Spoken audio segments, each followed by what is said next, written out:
आज इस लेक्चर के अंदर हम लोग बात करेंगे कि सैग क्या होता है ओवर ट्रांसमिशन लाइन में, यानी कि जब भी हम ट्रांसमिशन लाइन को बिछाने की कोशिश करते हैं, जो मैकेनिकल एस्पेक्ट है उसका, उसके ऊपर थोड़ी सी चर्चा करेंगे। तो सबसे पहले अगर हम सैग की बात करते हैं यहाँ पे, तो बेसिकली जो सैग का पूरा कॉन्सेप्ट है वो इस बात पे डिपेंड करता है कि जब भी हम इरेक्ट करते हैं, इरेक्टिंग का मतलब होता है यहाँ पे जब बिछाना, ठीक है, जैसे हम अपने जनरल टर्म्स में कहते हैं कि ओवर ट्रांसमिशन लाइन को जब हम बिछाने चलते हैं, तो इरेक्टिंग मतलब बिछाना, ये ध्यान रखना, क्योंकि ये काफ़ी बार आपको ये वर्ड देखने को मिल जाएगा। तो ये बहुत इंपॉर्टेंट है कि जो कंडक्टर हम जिनको हम बिछा रहे हैं या टांग रहे हैं ओवर ए ट्रांसमिशन लाइन के अंडर में, वो अंडर सेफ टेंशन रहे ना। ये वर्ड बड़ा इंपॉर्टेंट है कि अंडर सेफ टेंशन है। फॉर एग्जांपल जैसे ये ऊपर देख रहे हो यहाँ पे, तो ये जो टॉवर पे हमने जो कंडक्टर टांगा है ये सेफ टेंशन के अंदर है। अब टेंशन क्या होता है, तो बेसिकली जब हम इसको यहाँ से होल्ड कराएंगे तो इधर की तरफ एक टेंशन लगेगी और एक इधर की तरफ टेंशन लगेगी, ठीक है। तो ये ज़रूरी है कि ये जो टेंशन हम इस कंडक्टर के ऊपर अप्लाई कर रहे हैं ये सेफ कंडीशन में हो, सेफ जोन में हो, ठीक है। तो बेसिकली क्या होता है कि अब दो तरीके होते हैं इस कंडक्टर को बिछाने के। एक हो गया कि हम क्या करेंगे, टॉवर के बीच में जो कंडक्टर है बिल्कुल उसे सीधा सीधा बिछा दें, इस तरीके से हम कंडक्टर टांगे कि बिल्कुल स्ट्रेच कर दें। तो स्ट्रेचिंग बहुत हाई रख सकते हैं, एक तरीका तो ये होता है। दूसरा तरीका क्या होता है कि हम जो कंडक्टर बिछा रहे हैं उसके बीच में स्ट्रेचिंग को लो रखें, ठीक है। तो यहाँ पे हमने क्या करा है, स्ट्रेचिंग लो कर दी है। तो अब दोनों के अपने एडवांटेज डिसएडवांटेज। अगर तुम स्ट्रेचिंग बहुत ज़्यादा कर दोगे तो कंडक्टर तो बचा ले जाओगे, ऑब्वियस सी बात है कि फिर क्या होगा, जैसे वो होता है ना डिस्टेंस एंड डिस्प्लेसमेंट। तो अगर मैं इस कंडक्टर को बिल्कुल सीधा सीधा ऐसे करके बिछा दूं, यानी कि जिसमें स्ट्रेचिंग बहुत ज़्यादा होगी, बहुत हाई टेंशन के साथ अगर मैं बिछा दूं दोनों तरफ इस वायर के ऊपर, तो ऐसे में कंडक्टर तो बच जाएगा, लेकिन क्या होगा, चांसेस ऑफ ब्रेकडाउन बढ़ जाएंगे, क्योंकि भाई टेम्परेचर है, उसका अपना वेट है, तो मौसम बदलेगा कभी भी। अगर बहुत स्ट्रेच करके बांधोगे तार तो उसके टूटने के चांसेस बढ़ जाते हैं, ठीक है। तो यानी कि अगर स्ट्रेचिंग बढ़ाओगे, एडवांटेज है कि कंडक्टर तो बचा ले जाओगे पर ब्रेकडाउन होने के चांसेस बहुत हैं। वहीं पे अगर हम क्या करते हैं, स्ट्रेचिंग को कम कर देते हैं। अगर स्ट्रेचिंग कम कर देंगे, जैसे कि फॉर एग्जांपल यहाँ पे किया है, तो यहाँ पे मुझे ज़्यादा कंडक्टर, थोड़ा सा एक्स्ट्रा कंडक्टर लगाना पड़ेगा, लेकिन फिर भी हमारा कंडक्टर जो होगा वो सेफ रहेगा। तो अंडर सेफ टेंशन यहाँ पे जो मैंने वर्ड लिखा है वो इसीलिए लिखा हुआ है कि हमें हमेशा जब जब हम कंडक्टर ओवर ट्रांसमिशन लाइन में टांगते हैं टॉवर टू टॉवर, तो उनके अंदर जो टेंशन होती है वो सीरियस लेने वाली होती है कि कितनी टेंशन हो रही है। तो हमें एक सेफ टेंशन जोन के अंदर काम करना होता है, ठीक है। तो सेफ टेंशन टेंशन जो हमारी कंडक्टर के अंदर बन रही है वो सेफ जोन में रहे, इसके लिए ज़रूरी है कि हम क्या करें, एक डिप दे दें, एक डिप अलाउ करें। उसी डिप को हम लोग कहते हैं सैग। तो आई होप सैग कहाँ से आया है पिक्चर में क्लियर हो गया होगा। तो जब भी हम कंडक्टर की बात करते हैं तो कंडक्टर में ये जो डिप हमने अलाउ कर देते हैं कि चलो ठीक है इतना डिप दे देते हैं, ठीक है, ताकि जो टेंशन है कंडक्टर के दोनों छोरों पे वो नॉर्मल बनी रहे, अंडर सेफ जोन में रहे। तो यहाँ से टर्म आता है सैग का। तो सैग का कॉन्सेप्ट यहाँ से स्टार्ट होता है। नाउ सैग की अगर हम डेफिनेशन की बात करें तो basically the difference in level between points of support, यानी कि अगर हम बात करते हैं दो सपोर्टिव पॉइंट की, फॉर एग्जांपल यहाँ पे देख सकते हो, इसमें कलर चेंज कर लेता हूँ यार मैं, यहाँ पे दिखेगा नहीं, रेड कलर ले लेते हैं, ठीक है। तो फॉर एग्जांपल एक ये सपोर्ट का पॉइंट है और एक ये सपोर्ट का पॉइंट है, ठीक है। तो the difference in level between points of support, यानी कि पॉइंट ऑफ सपोर्ट में and lowest point of the conductor. तो फॉर एग्जांपल अगर हमने कंडक्टर इस तरीके से बिछाया है ब्लू कलर में, तो पॉइंट ऑफ सपोर्ट यानी कि ये पॉइंट पी इसमें, और lowest point of the conductor यानी कि जो हमने कंडक्टर बिछाया है उसका लोएस्ट पॉइंट, इसके बीच में जो डिफरेंस होता है, this difference is known as sag. समझ में आ रहा है। तो अगर कोई तुमसे पूछ ले भाई सैग क्या है, तो सैग बेसिकली जहां से हमने सपोर्ट दिया है कंडक्टर को, वहां से लेके उस कंडक्टर का जो लोएस्ट पॉइंट है वो सैग कहलाता है, ठीक है। अब यहाँ पे कई सारी चीजें ध्यान से देखने वाली हैं, बहुत ध्यान से देखना। ये हो गया सैग। नाउ ये जो लोएस्ट पॉइंट ऑफ कंडक्टर है ये और जो ग्राउंड के बीच की डिस्टेंस होती है इसे कहते हैं ग्राउंड क्लियरेंस। बहुत इंपॉर्टेंट होती है ये। तो जब भी हम ट्रांसमिशन लाइन बिछाते हैं तो ग्राउंड क्लियरेंस का विशेष ध्यान रखा जाता है। होता क्या है कि अगर ग्राउंड क्लियरेंस कम रहा तो ऐसे केस में क्या होगा, यहाँ पे कोई आदमी मान लो जा रहा है और हाई वोल्टेज लाइन चल रही है, तो आपने देखा होगा कभी कभी आदमी चिपक जाते हैं, ठीक है। तो ये सब चीज़ें बड़ी ध्यान रखने वाली होती हैं, इसीलिए ग्राउंड क्लियरेंस जो होता है वो एक उसका अच्छा खासा ध्यान रखा जाता है। जैसे कि यहाँ पे देखो मैंने एग्जाम्पल तौर पर बनाया हुआ है। तो ग्राउंड क्लियरेंस जैसे अगर प्लेन ग्राउंड है तो लोएस्ट पॉइंट और प्लेन ग्राउंड के बीच की डिस्टेंस, अगर मान के चलते हैं ये ट्री दे रखा है, यहाँ पे ये हाउस बनाया हुआ है, तो यहाँ पे अगर ग्राउंड क्लियरेंस की बात करेंगे तो इनका टिप और कंडक्टर का लोएस्ट पॉइंट, इनके बीच के जो डिस्टेंस है उसको हम कहेंगे ग्राउंड क्लियरेंस। तो अगर कभी घर बने हुए हैं या फिर वहाँ पे पेड़ हैं तो वहाँ का ग्राउंड क्लियरेंस क्या होता है, कम हो जाता है। तो इसीलिए टॉवर हाइट पे बनाए जाते हैं। आपने देखा होगा, नोट करा होगा, जब भी हम बात करते हैं हाई टेंशन लाइन की, एक्स्ट्रा हाई टेंशन लाइंस जब भी बिछाई जाती हैं, आपने रास्ते में देखा होगा जब कहीं से कहीं जाते होगे तो रास्ते में जो टावर होते हैं वो काफ़ी ज़्यादा हाइट के रखे जाते हैं। तो उसके पीछे रीज़न क्या होता है, क्योंकि देखो कंडक्टर को अगर सपोर्ट देना था तो हम नॉर्मल भी दे सकते थे, ठीक है, नॉर्मली हम इतना सैग अगर हमें देना था तो हम छोटे छोटे टावर से भी दे सकते थे, लेकिन रीज़न क्या होता है, इतने बड़े हाइट के टावर क्यों रखे जाते हैं, ताकि ग्राउंड क्लियरेंस का विशेष ध्यान रखा जा सके, ताकि नीचे की जो चीज़ें हैं वो उनसे चिपक ना जाए, ठीक है। तो आई होप क्लियर हो गया होगा। तो एक हो गया ग्राउंड क्लियरेंस, ठीक है, एक हो गया सैग। नाउ दोनों टावर यानी कि दोनों पॉइंट ऑफ सपोर्ट के बीच में जो डिस्टेंस होता है उसको हम कहते हैं स्पैन, ठीक है, बात समझ में आ रही है, स्पैन, और इसको एल से डिनोट करते हैं। तो length between the to support points is known as span, ठीक, क्लियर हो गया। ये सारी बातें याद रखना, अभी हम जब आगे डेरिवेशन करेंगे तो वहां पे जरूरत पड़ेगी। नाउ अब जरा सैग की कैलकुलेशन कर लेते हैं कि अगर हम सैग निकालने चलें तो कितना निकल के आएगा। तो मान के चलते हैं ये हमारे पास कंडक्टर है, कलर चेंज कर लूँ अगेन, ठीक है, मान के चलते हैं ये मेरे पास कंडक्टर है, और इस कंडक्टर का जो ये मिड बिल्कुल लोएस्ट पॉइंट है, यहाँ पे हम मान रहे हैं कि वेट नीचे की तरफ ग्रेविटी से खींच रही है। तो W यहाँ पे ले लिया है, W क्या है यहाँ पे, wait per unit length of conductor, यानी पर यूनिट लेंथ के अकॉर्डिंग हमने वेट ले लिया है, ठीक है। तो जितनी ज़्यादा लेंथ होगी उतना यहाँ पे वेट बढ़ जाएगा, पर यूनिट लेंथ लिया है तो जितनी लेंथ उसमें बढ़ाओगे उस हिसाब से चेंज आ जाएगा। तो पर यूनिट लेंथ है, ध्यान रखना, ठीक है। तो वेट पर यूनिट लेंथ हो गया। नाउ उसके बाद मान के चलते हैं ये जो पूरा जो हमने कंडक्टर लिया है इस पे टी टेंशन इसको फेस करनी पड़ रही है, यानी कि इस कंडक्टर के अंदर जो टेंशन जो डेवलप हो रही है वो टी टेंशन हो रही है इस पर्टिकुलर सैग पे, ध्यान रखना बहुत इंपॉर्टेंट है। यानी कि जब भी हम सैग में चेंज लाएंगे ना तो टेंशन भी चेंज हो जाएगी। तो इस पर्टिकुलर सैग में यानी कि जो डायग्राम में बना है इस पे से टी टेंशन फेस करनी पड़ रही है। Now height of the tower कितनी एच है, यानी कि यहाँ से ठीक है ये एच हो गई, एंड ग्राउंड क्लियरेंस यहाँ पे ये मैंने मार्क किया हुआ है। स्पैन की बात कर लेते हैं तो दोनों टावर सपोर्टिंग पॉइंट जो है इनके बीच में एल लेंथ का गैप है या एल लेंथ का स्पैन है, ठीक है। तो ये सारी चीजें मैंने लिख ली। तो यहाँ से अगर इन सब चीजों को इंक्लूड करोगे तो सैग का जो फॉर्मूला निकल के आता है WL² divide by 80, one of the most important formula, direct question तुम्हें एग्जाम में मिल जाएगा, ठीक है। यहाँ पे W बताया क्या है, वेट ऑफ द कंडक्टर है पर यूनिट लेंथ, ठीक है, L क्या है, स्पैन की लेंथ हो गई, T टेंशन हो गई, ठीक है ना। अब एक चीज बड़ी इंटरेस्टिंग देखने को मिल रही है कि सैग जो है वो इनवर्सली प्रोपोर्शनल है टेंशन के, ठीक है। तो ये सीधी सी बात है, इसका मतलब अगर तुम कंडक्टर में सैग बढ़ाते जाओगे, ठीक है, तो जैसे फॉर एग्जांपल अगर कोई दो टावर है और इनके बीच में सैग कम दिया है तो सैग यहाँ पे S1 है, ठीक है। अगली बार तुमने क्या करा, यहाँ पे सैग और बढ़ा दिया, ठीक है, तो ये हो गया S2। तो S1 क्या था, सैग छोटा सैग था, यहाँ पे सैग बढ़ा दिया, तो जैसे ही तुमने सैग को इंक्रीज करा, सैग को इंक्रीज करा तो क्या होगा, टेंशन जो होगी वो क्या होगी, वो रिड्यूस हो जाएगी। समझ में आ रही बात है। तो यानी कि अगर इस पर्टिकुलर केस में देखोगे तो बहुत ही हाई टेंशन इन कंडक्टर पे लग रही होगी, और जब तुम सैग बढ़ा दोगे तो टेंशन क्या होगी, थोड़ी रिलीज हो जाएगी, ठीक है। तो इसीलिए हम लोग क्या करते हैं, मैंने अभी पीछे समझाया भी था, तो सैग हमेशा दिया ही इसलिए आता है, जैसे सैग में ज्यादा कंडक्टर लग रहा है तो कोई पूछ सकता है कि यार सैग में जब एक्स्ट्रा कंडक्टर लग रहा है तो हम सैग क्यों दें। तो सैग बेसिकली इसलिए दिया जाता है ताकि जो तुम्हारी टेंशन जो कंडक्टर पे अप्लाई हो रही है, ये टेंशन जो है ये बड़ा कारण हो सकती है कंडक्टर के टूटने का, कंडक्टर के ब्रेकडाउन होने का। तो ये जरूरी है कि जो सैग में जो टेंशन बन रही है जो कंडक्टर के अराउंड वो within the safe range रहे, within safe range, within safe range रहे, ठीक है। तो ये कंडक्टर की जो टेंशन है अप्लाई हो रही है वो सेफ रेंज में रहे, इसी काम के लिए हम लोग क्या करते हैं कि भाई सैग प्रोवाइड करते हैं, ठीक है। क्लियर हो गया होगा, सारी बातें कनेक्ट हो रही होंगी। तो क्यों करते हैं, क्या होता है, कितना होता है, ये निकाल को एक चीज बड़ी इंटरेस्टिंग और दिखाता हूँ तुम्हें। यहाँ पे एल जो दे रखा है यानी कि लेंथ ऑफ स्पैन, इसका जरा मतलब समझते हैं, ठीक है। तो यहाँ पे दे रखा है सैग जो है, अगर देखो ध्यान से तो सैग जो है वो डायरेक्ट प्रोपोर्शन है L² के ना। इसका मतलब क्या हुआ, अगर आप यहाँ पे खड़े होके देखते हो यानी कि इन दोनों पॉइंट्स पे, यानी कि अगर दोनों पॉइंट जो टावर के टच कर रहे हैं यानी कि सपोर्टिंग पॉइंट जो है वो अगर L की डिस्टेंस पे हैं तो ऐसे केस में तुम्हें मैक्सिमम सैग देखने को मिलेगा, ठीक है। अब मान के चलते हैं आपने क्या करा, टावर यहाँ से हटा के यहाँ लगा दिए, सेम शेप मेंटेन रखी कंडक्टर की और टावर यहाँ लगा दिया, ठीक है। अब ऐसे केस में देख सकते हो तो अब सैग कितना होगा, तो supporting point, this is the supporting point and this is the lowest point, this is the lowest point of conductor, और ये क्या है, this is your supporting point. Now अब सपोर्टिंग पॉइंट यहां से चेंज होके यहाँ पे आ गया, ठीक है। तो अब देख सकते हो सैग क्या हुआ, सैग तुम्हारा रिड्यूस हो गया, क्लियर हो गया। यानी कि अगर हम इस पर्टिकुलर सिस्टम में देखें, ये जो पर्टिकुलर हमें सिस्टम दे रखा है, अगर हम क्या करें अदर देन एल के अलावा कोई भी अगर स्पैन तुम ऑप्ट करोगे, यानी कि ये छोटा स्पैन ले लिया, तो अगर कोई और स्पैन ऑप्ट करोगे तो वहां पे देख सकते हो सैग की वैल्यू भी स्क्वायर टाइम से रिड्यूस हो जाएगी। यानी कि देखो यहाँ पे देख सकते हो तो सैग जो होता है वो डायरेक्ट प्रोपोर्शनल टू L² है, यानी कि अगर L की वैल्यू 4 से घटा के 2 लाओगे, ठीक है, तो sag जो है वो भी रिड्यूस हो जाएगा स्क्वायर टाइम्स, यानी कि पहले 16 रहा होगा एग्जाम्पल के तौर पे, और अब कितना हो जाएगा, 4 हो जाएगा। समझ में आ रही बात ये?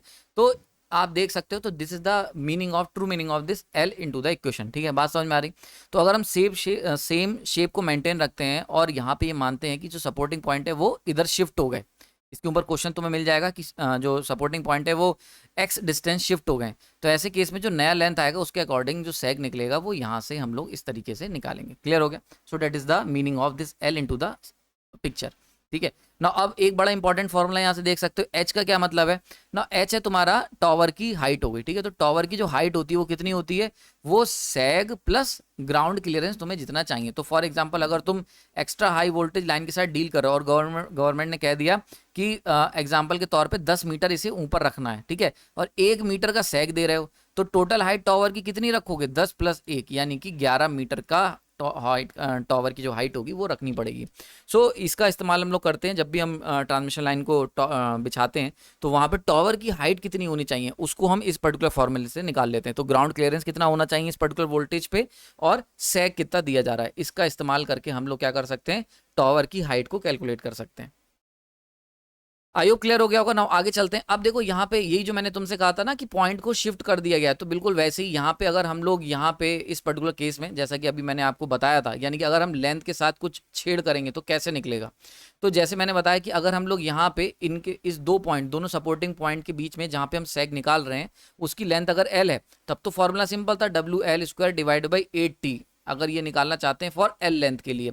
लेकिन अगर मैं कह रहा हूं कि मैंने क्या करा है, पॉइंट जो अगर एक्स डिस्टेंस पे, ठीक है, एक्स डिस्टेंस पे अगर मैं निकालना चाह रहा हूं तो क्या होगा वैल्यू, ठीक है। तो अगर मैं यहाँ पे सैग निकालने की कोशिश करूं इस पर्टिकुलर पॉइंट पे, तो यानी कि अगर मैं टॉवर के जो टॉवर्स हैं सपोर्टिंग स्ट्रक्चर उन्हें यहाँ पे ड्रॉ कर लेता हूँ, समझ में आ रही बात ये। तो अब जो सैग होगा वो कितना होगा, अब जो सैग होगा वो केवल इतना रह जाएगा, समझ में आ रही है। So this one is the SX, ठीक। तो ये जो SX होगा, यानी कि ये कह रहे हैं कि अगर x डिस्टेंस पे निकालने की कोशिश करते हैं, सेंटर से x डिस्टेंस, क्लियर हो रहा है यहाँ पे, समझ में आ रहा होगा इक्वेशन। तो सेंटर से अगर x डिस्टेंस पे निकालने की कोशिश करोगे तो अब नया सैग केवल इतना सा रह गया, तो वो कितना होगा SX। तो यहाँ पे फॉर्मूला दे रखा है SX = W/80, तो सेम रहा, L² में से माइनस कर दो 4x² को, तो that is the whole case. Clear हो गया यहाँ पे, आयु समझ में आ गया होगा। स्टार मार्क कर लेना, अगर किसी गेट के एग्जाम में अगर क्वेश्चन आएगा तो इस फॉर्मूले पे क्वेश्चन आने के चांसेस बहुत ज्यादा हैं, यानी कि अगर एक्स डिस्टेंस पे, ठीक है, या फिर कोई अच्छा एग्जाम दे रहे होगे AE लेवल का, तो वहां पर भी इसके ऊपर क्वेश्चन आ सकता है, इंजीनियरिंग सर्विसेज में भी आ सकता है। क्लियर हो गया यहाँ पे। सो इसका इस्तेमाल हम लोग करेंगे जब भी हम लोग एक्स डिस्टेंस पे बात करेंगे, ठीक है। नाउ नेक्स्ट यहाँ पे देख लेते हैं। अब ये तो हो गया कि दोनों सपोर्ट जो थे वो इक्वल लेवल पे थे, ठीक है। अभी हमने पीछे क्या निकाला कि दोनों सपोर्ट जो थे वो इक्वल लेवल पे थे, यानी कि ये और ये दोनों tower A and tower B, ये दोनों के दोनों एक ही सपोर्ट पे थे। लेकिन अगर मान के चलते हैं हमने क्या करा, दोनों टॉवर को अनइक्वल लेवल पे रख दिया, तब क्या होगा, यानी कि इसका तो लेवल यहाँ पर है और इसका लेवल ऊपर है, ठीक है। तो ये टॉवर 1 एंड टॉवर 2 के बीच में लेवल का जो डिफरेंस है, ठीक है। तो इसको कैसे निकालेंगे, तो इस केस में क्या होता है कि मान के चलते हैं ये हमने दोनों टॉवर बिछाए और ये हमारा नेसेसरी सैग है फॉर सेफ जोन के लिए। तो अगर हम टॉवर 1 से देखोगे यहाँ से, तो यहाँ से अगर हम कहें तो हम क्या जानते हैं कि सपोर्टिंग पॉइंट से लेके लोएस्ट एंड जो होता है कंडक्टर उसे सैग कहते हैं। तो टॉवर 1 के लिए सैग हो गया S1, ठीक है, सपोर्टिंग पॉइंट ये हो गया और लोएस्ट पॉइंट कंडक्टर का ये हो गया। वहीं पे अगर टॉवर 2 से पूछोगे तो वो कहेगा मेरे लिए जो सैग होगा सपोर्टिंग पॉइंट से लोएस्ट पॉइंट ऑफ कंडक्टर, वो कितना होगा, वो होगा ये यहाँ तक। तो मेरे लिए सैग कितना होगा, S2 होगा। और टॉवर 1 के लिए, this is your tower 1 and this is tower 2, तो टॉवर 2 के लिए सैग कितना होगा S2, टॉवर 1 के लिए सैग कितना होगा S1। तो यहाँ पे S1 की जो वैल्यू निकल के आएगी, टॉवर 1 से अगर कहोगे उसके सैग की जो वैल्यू निकल के आएगी वो कितनी आएगी, WX1² डिवाइड बाई 2T, ठीक है। क्लियर हो रहा है यहाँ पे। तो ये हो गया X1 आपका WX1² डिवाइड बाई 2T, ठीक है। और अगर सैग 2 से पूछोगे, टॉवर 2 से, उसके लिए जो सैग S2 आएगा वो कितना निकल के आएगा, WX² डिवाइड बाई 2T। तो इसके लिए X2 का होल स्क्वायर आ जाएगा यहाँ पे, इसके लिए X1, ठीक है। टॉवर 1 के लिए जो सैग निकालोगे उसमें X1 का स्क्वायर, और टॉवर 2 के लिए जो सैग निकालोगे उसमें X2 का स्क्वायर आ गया, ठीक है। क्लियर हो गया यहाँ पे। अब X1 और X2 की वैल्यू समझ लो। तो यहाँ से ये जो लोएस्ट पॉइंट है कंडक्टर का, वहां से लेके टॉवर 1 के बीच की जो डिस्टेंस है उसे हम X1 लिखेंगे।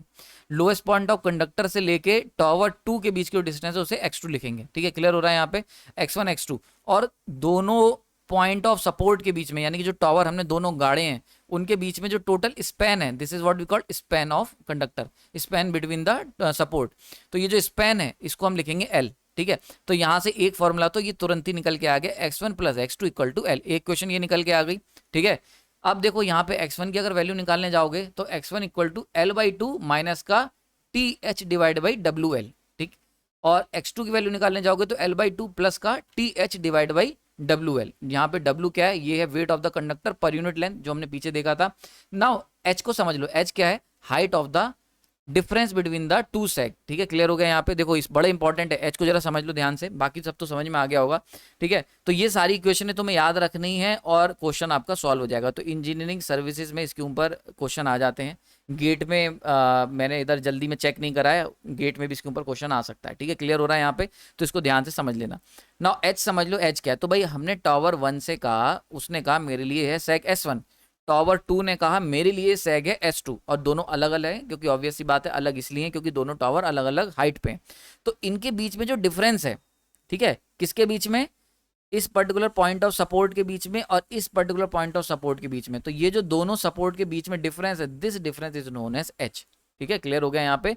तो जो कंडक्टर का पॉइंट ऑफ सपोर्ट है दोनों में, टावर 1 में, यानी कि पॉइंट ऑफ सपोर्ट जो है, point of support in tower 1 minus या tower 2 minus point of support in tower 1। तो टावर 1 का जो पॉइंट ऑफ सपोर्ट है एंड टावर 2 का जो पॉइंट ऑफ सपोर्ट है, इनके बीच का जो डिफरेंस है is known as H. Clear हो गया यहाँ पे। जब हम पुराने केस की बात करते हैं, जब दोनों एक ही लेवल पे थे, तो वहां पे कैपिटल एच लिखा होता था, कैपिटल एच होता था हाइट ऑफ द टावर। यहाँ पे हाइट ऑफ द टावर नहीं एच, यहाँ पे एच क्या है, एच है यहाँ पे दोनों के बीच में, दोनों के पॉइंट ऑफ सपोर्ट के बीच का जो गैप है उसको हमने एच दे रखा है। तो एच में गलती मत कर देना यार, ठीक है। न्यूमेरिकल्स जब हम सॉल्व करते हैं तो यही सब वैल्यू रखने में गलतियां हो जाती हैं। क्लियर हो गया। तो आई होप सारी चीजें मैंने क्लियर कर दी हैं, x1 क्या है, x2 क्या है, l क्या है, h क्या है। तो ये 4-5 इक्वेशन है, ये 5 इक्वेशन आप तैयार करके चले जाओ और ये आपका टॉपिक ईजिली यहाँ पे क्लियर अप हो जाएगा। नेक्स्ट हम बात कर लेते हैं कि सेक की कैलकुलेशन जब हमने करी तो क्या क्या चीजें बड़ी इंटरेस्टिंग देखने को मिली, इसको भी जरा समझ लो, ठीक है। तो यहाँ पे बता रखा है कि अगर हम लोग सेक को इंक्रीज कर देते हैं, ठीक है, यानी कि सपोर्टिंग पॉइंट और लोएस्ट पॉइंट के बीच की डिस्टेंस को बढ़ा देते हैं, तो सबसे अच्छी चीज़ क्या होगी कि टेंशन तो हमारी अंडर कंट्रोल आ जाएगी। यानी कि टेंशन की जब हम बात करेंगे कंडक्टर के ऊपर तो वो within the safe limit रहेगी। लेकिन ऐसा करने के लिए हमें कुछ एक्स्ट्रा पैसा खर्च करना पड़ेगा। वो पैसा कहाँ जाएगा, एक तो कंडक्टर की, तुम्हें कंडक्टर की लेंथ बढ़ेगी तो ऑब्वियसली बात है ज़्यादा कंडक्टर की ज़रूरत पड़ेगी, और दूसरा पोल ऑफ द हाइट, यानी पोल की जो हाइट होगी वो भी बढ़ानी पड़ेगी ना। ये बड़ा इंटरेस्टिंग पॉइंट है। देखो जनरली अगर हम बात करते हैं हाइट की तो वो दो फैक्टर से मिलकर बना होता है, एक तो ग्राउंड क्लियरेंस प्लस सेक कितना दे रहे हो, ठीक है। अब देखो ग्राउंड क्लियरेंस जो होता है it is mainly depend upon the voltage, यानी कि कंडक्टर वोल्टेज कितना डील कर रहा है। 11 kV की लाइन है तो उसका ग्राउंड क्लियरेंस अलग होगा, 33 kV की है, 400 kV की है, तो जितना हायर वोल्टेज पे जाओगे उतना ज़्यादा ग्राउंड क्लियरेंस तुम्हें अथॉरिटी से साइन होगा, ठीक है। क्लियर है, तो तुम्हें ग्राउंड क्लियरेंस उतना ज़्यादा रखना पड़ेगा। तो ये तो वोल्टेज पे डिपेंड कर गया। तो यानी कि फॉर एग्जांपल अगर 400 kV की लाइन बिछा रहे हो तो ग्राउंड क्लियरेंस तो हमें पता है कि इतना मीटर रखना चाहिए। नाउ देन यहाँ पे अब रोल आता है सेक का। तो अल्टीमेटली ग्राउंड क्लियरेंस अगर फिक्स्ड हो गया, कांस्टेंट हो गया, डिपेंड हो गया ऑन द वोल्टेज, तो सेक डिसाइड करेगा कि कितना हाइट होगा। तो सेम वोल्टेज के लिए तुम्हें अगर सेक ज़्यादा दे दोगे, ठीक है, तो वोल्टेज अगर सेम रखो, 11 kV की लाइनें मान लेते हैं और दोनों लाइनें 11 kV की हैं, तो ऐसे केस में अगर हमने सेक दोनों में अलग अलग रख दिया तो height of the tower change हो जाएगी। तो अगर सेक ज़्यादा रखोगे, सेक को इंक्रीज करोगे, तो हाइट ऑफ द टावर भी इंक्रीज करना पड़ेगा।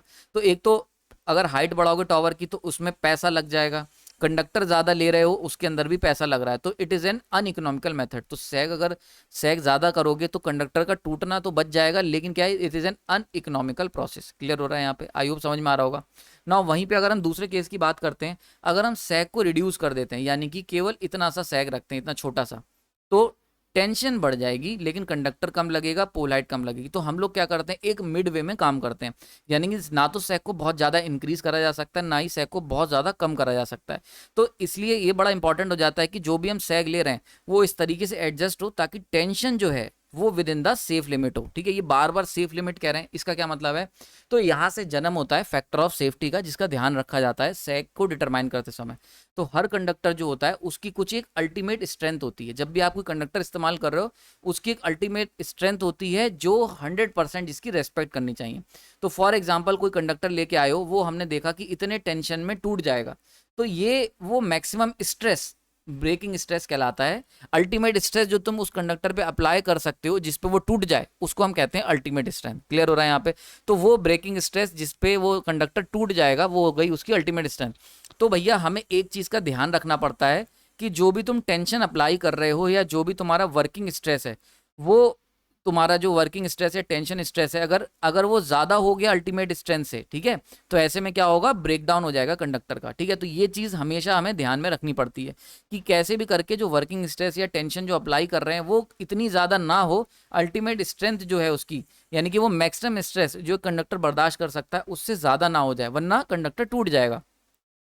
तो इन चीज़ों का ध्यान रख के इंजीनियर्स ने बनाया फैक्टर ऑफ सेफ्टी का कॉन्सेप्ट। ना ये जो फैक्टर ऑफ सेफ्टी ऐसे एसएफ कहते हैं, ये रेशियो होता है बेसिकली ब्रेकिंग स्ट्रेस और अल्टीमेट स्ट्रेंथ जिसको हम कहते हैं, यानी कि ब्रेकिंग स्ट्रेस कितना है उस कंडक्टर का divide by working tension. Clear हो रहा है कि तुम वर्किंग टेंशन यानी कितनी टेंशन अप्लाई कर रहे हो उस पर्टिकुलर कंडक्टर पे और कितनी टेंशन वो बर्दाश्त कर सकता है। इसको ऐसे समझ लो, ब्रेकिंग टेंशन मीन्स कि कितना स्ट्रेस वो बर्दाश्त कर सकता है, ठीक है, और कितना टेंशन तुम अप्लाई कर रहे हो, ये इसके बीच का होता है। तो this the factor of safety. तो generally minimum factor of safety जो है हम 2 का रखते हैं। क्लियर हो गया यहाँ पे? समझ में आ रही बात ये? तो यानी कि इसका क्या मतलब हुआ, फैक्टर ऑफ सेफ्टी 2 का मतलब हम लोग जो वर्किंग टेंशन होती है वो 50% होती है ऑफ द ब्रेकिंग स्ट्रेस। इसको हम ऐसे कह सकते हैं। बात समझ में आ रही है? यानी कि जो वर्किंग टेंशन, यानी कि अगर मान के चलते हैं कोई टॉवर है, वो 4 का स्ट्रेस बर्दाश्त कर, वो कंडक्टर जो है वो 4 का स्ट्रेस बर्दाश्त कर सकता है, तो कम से कम हम जो फैक्टर ऑफ सेफ्टी है उसको 2 रखेंगे। इसका मतलब हम वर्किंग टेंशन जो है वो 2 के अप्रॉक्स रखेंगे। क्लियर हो रहा है यहाँ पे? 2 से ज़्यादा इंक्रीज नहीं करेंगे।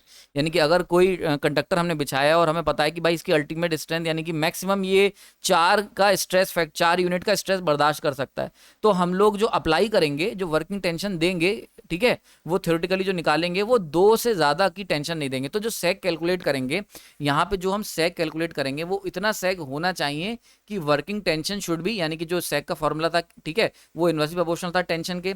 तो जो भी हम सेक रखेंगे वो ऐसा रखेंगे कि जो टेंशन निकल के आए इसके अंदर, ठीक है, वो कितनी होनी चाहिए, वो केवल 50% हो वर्किंग अल्टीमेट स्ट्रेस के। समझ में आ रही बात है? यानी अगर अल्टीमेट स्ट्रेस है हमारा 8, तो जो यहाँ पे सेक के फॉर्मूले जो टेंशन लगाओगे वो कितनी लगाओगे, 4 लगाओगे, और उसके अकॉर्डिंग सेग कैलकुलेट करोगे। तो आई होप समझ में आ रहा होगा, सारी चीजें लिंकअप हो पा रही होंगी। So this is the meaning of factor of safety, जिसकी हम लोग हर बार बात करते हैं। तो इंजीनियर्स ने ये फैक्टर ऑफ सेफ्टी का जो टर्म है ये हर जगह देखने को मिल जाएगा। जब हम इंसुलेटर का इस्तेमाल करते हैं वहाँ पर भी ये सब चीज़ें देखने को मिलती हैं। जब हम थायरिस्टर्स के स्ट्रिंग बनाते हैं वहाँ पर भी हम लगाते हैं। इवन जो ट्रेन की बर्थ होती है वहाँ पर भी फैक्टर ऑफ सेफ्टी हम लोग यूज़ करते हैं कि ये बर्थ जो है 6 लोगों के लिए है और इस पर कितने लोग अलाउ होने चाहिए, ये सब कैलकुलेशन की जाती है। तो हर बार जब फैक्टर ऑफ सेफ्टी की बात करते हैं तो फॉर्मूला लगभग क्लोज टू यही थीम यही रहती है, ठीक है, उसमें ऊपर नीचे थोड़ा चेंज हो जाएगा, पर अल्टीमेट चीज यही होती है कि मैक्सिमम तुम कितना बर्दाश्त कर सकते हो और कितना हम अप्लाई कर रहे हैं। So that is the concept of factor of safety. Clear हो गया यहाँ पे? नाउ इंपॉर्टेंट पॉइंट की बात कर लेते हैं। तो कुछ खास बातें जो हमें पता होनी चाहिए, इसके ऊपर डायरेक्ट क्वेश्चन देखने को मिल जाएगा। फर्स्ट ऑफ ऑल है शेप। तो जो भी हम शेप की बात करें, तो जब सैग हम अलाउ करते हैं, तो जब भी हम कंडक्टर के अंदर सस्पेंड करेंगे कंडक्टर को 2 सपोर्ट पॉइंट के बीच में जो कि सेम लेवल पे होंगे, याद रखना सेम लेवल की बात हो रही है। अनइवन लेवल पे तो कुछ ऐसा शेप बनता है, तो ये शेप नहीं, हम बात कर रहे हैं जब दोनों के दोनों पॉइंट सेम लेवल पे हैं। तो जो शेप लेगा वो जनरली कैटेनरी शेप ली जाती है। बड़ा इंपॉर्टेंट है, इसके ऊपर डायरेक्ट क्वेश्चन तुम्हें एमसीक्यू में देखने को मिल जाएगा कि जो दोनों जो सैग की जो शेप होती है वायर की, जो कंडक्टर होता है उसकी जो शेप होती है वो कैटेनरी शेप होती। क्लियर हो गया यहाँ पे ना? इसके अंदर एक बड़ा एक पॉइंट और मैं ऐड कर देता हूँ। कैटेनरी शेप जो होगी वो जनरली तब होती है जब सैग जो होता है वो सफिशिएंट होता है, और तब उस केस में हमें कैटेनरी शेप देखने को मिलती है। लेकिन अगर सैग बहुत स्मॉल है, ठीक है, अगर सैग बहुत स्मॉल है तो कर्व आपका पैराबोला हो जाएगा। यानी कि अगर क्या होता है, अगर हम इस तरीके से शेप लें कि अगर हम सैग को कम कर दें, देखो यहाँ पे सैग जो है ये सफिशिएंट सैग है तो ये कैटेनरी शेप लेगा। लेकिन अगर हम सैग बहुत स्मॉल है, देखो कितना छोटा सा सैग है, वेरी स्मॉल, तो अगर सैग बहुत स्मॉल है तो इसकी शेप जो होगी वो पैराबोला हो जाएगी। एक बात याद रखना, जब भी एमसीक्यू लगाओगे, एमसीक्यू तो हमेशा कैटेनरी पे टिक करना, क्योंकि जनरली जब हम सैग की बात करते हैं तो वो कैटेनरी शेप ही होती है। ना दूसरा इंपॉर्टेंट पॉइंट देख लो कि जो टेंशन होती है किसी भी पॉइंट पे वो हमेशा टेंजेंशियली ऐड करेगी। यानी कि अगर हमने टॉवर के बीच में एक कंडक्टर ऐसे बिछाया तो कंडक्टर के हर पॉइंट पे जो टेंशन लग रही होगी वो उसके टेंजेंशियली लग रही होगी। ऐसे टेंजेंशियली पता है ना, तो उसके टेंजेंट जो ड्रॉ करोगे इस तरीके की टेंजेंशियली टेंशन लग रही होगी, देख सकते हो यहाँ पे। तो this is the conductor between the two supporting point at same level. तो यहाँ पे देख सकते हो इसके हर पॉइंट पे जो टेंशन निकालोगे वो टेंजेंशियली एक्ट कर रही है। देखो टेंजेंशियली, टेंजेंशियली क्लियर हो गया यहाँ पे, ठीक है। नाउ लास्ट पॉइंट यहाँ पे दे रखा है तीसरा कि टेंशन जो होगी सपोर्ट पे, यानी कि अगर हम बात करते हैं ये हमारा कंडक्टर है और ये दो सपोर्ट पॉइंट है, तो सपोर्ट पे जो टेंशन हमें देखने को मिलेगी और जो हॉरिजॉन्टल टेंशन होगी यानी कि बिल्कुल लोएस्ट पॉइंट पे जो टेंशन हमें देखने को मिलेगी, ये दोनों की दोनों टेंशन जो होती है वो ऑलमोस्ट अप्रोक्सीमेटली इक्वल होती है। इसके ऊपर भी क्वेश्चन आया हुआ है, बहुत इंपॉर्टेंट पॉइंट, ठीक है। तो ये सारे के सारे पॉइंट जो हैं ये आपके एमसीक्यू के लिए बहुत इंपॉर्टेंट है, डायरेक्ट क्वेश्चन इस पर देखने को मिल जाएगा, ठीक है। तो इसको बहुत ध्यान से समझ लेना। तो जो सपोर्ट जहां पे हम दे रहे हैं वहां की जो टेंशन है टी, और जो हॉरिजॉन्टल पॉइंट है यानी कि lowest point of the conductor है वहां पे हॉरिजॉन्टल जो टेंशन देख रहे हो ये लगभग लगभग अप्रोक्सीमेटली इक्वल ही निकल के आती है, ठीक है। क्लियर हो गया यहाँ पे ना। जाते जाते दो लेक्चर सजेस्ट करूंगा। स्ट्रिंग एफिशिएंसी अगर नहीं पता तुम्हें तो लेफ्ट वाला देखो, और पावर सिस्टम में इंसुलेटर का क्या काम होता है, साथ ही साथ पंचर इंसुलेटर का होना क्या मतलब होता है इस बातों का, फ्लैश ओवर क्या होता है, इन सबको मैंने चर्चा करी है पावर सिस्टम इंसुलेटर में। तो इसके लिए राइट वाला लेक्चर देखो। आपने अपना कीमती समय दिया उसके लिए धन्यवाद। इस टॉपिक से रिलेटेड जो भी एमसीक्यू हैं वो अगेन मेंबरशिप वाले सेक्शन में चल रहे हैं। अगर आपको एग्जाम की तैयारी कर रहे हो किसी भी एग्जाम की जिसमें टेक्निकल आएगा तो मैं सजेस्ट करूंगा कि आप उस ग्रुप को ज्वाइन करो। बहुत ही सस्ता ग्रुप है, 60 रुपये मात्र आपको देने हैं महीना, जो कि बहुत ही मिनिमम अमाउंट है। उसको ज्वाइन कर लो, वहाँ पे बहुत सारी चीज़ें एमसीक्यूज हो गए, बहुत सारे ऐसे छोटे टॉपिक हैं जिनको मैं अभी सीरीज में नहीं पढ़ा पाया हूँ पर वहाँ पे वो अवेलेबल है। आपने अपना कीमती समय दिया उसके लिए धन्यवाद।